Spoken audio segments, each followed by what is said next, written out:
Kansubire muli bulungi abali ku LN 256. Olunaku olwaleero baleetedde eddagala eriyitibwa kutukumu. Kutukumu bw'atyo bwafaanana, mu Luganda ayitibwa kutukumu. Kutukumu ddagala nnyo kumu abakyala.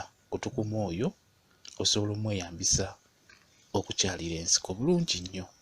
Nga w'omulaba bw'afaanana ayitibwa kutukumu.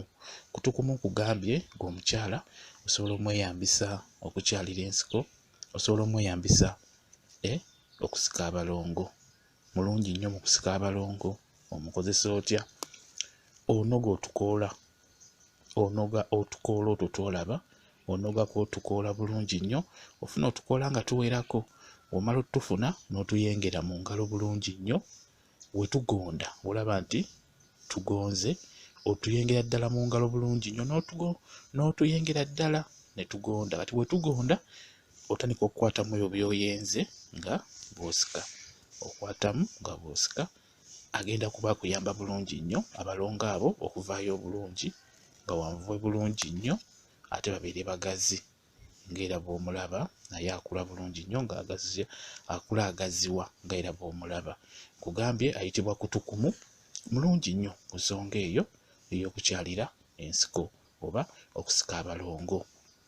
Nga bwe nkunnyonnyodde bw'olina omukozesa, mwetegereze bulungi omulabe nga bw'afaanana. Ebiseera ebisinga amera nnyo emabbali w'oluggya oba emabbali w'ekikomero, okwo ku kikomera kwennyini atera okumerako. Just gwe mwetegereze olabe engeri gy'afaananamu, agenda kuba akuyamba bulungi nnyo ku nsonga eyo ey'okukyalira ensiko gw'omukyala, ku nsonga eyo ey'okusika abalongo. Agenda kuba akkolera bulungi nnyo singa onaaba omukozi bulungi nga bwe nkugambye.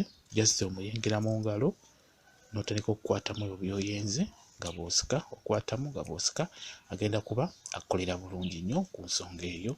Bwe kityo bwe kiri. Channel yaffe eyitibwa LN 256, gyegatteko.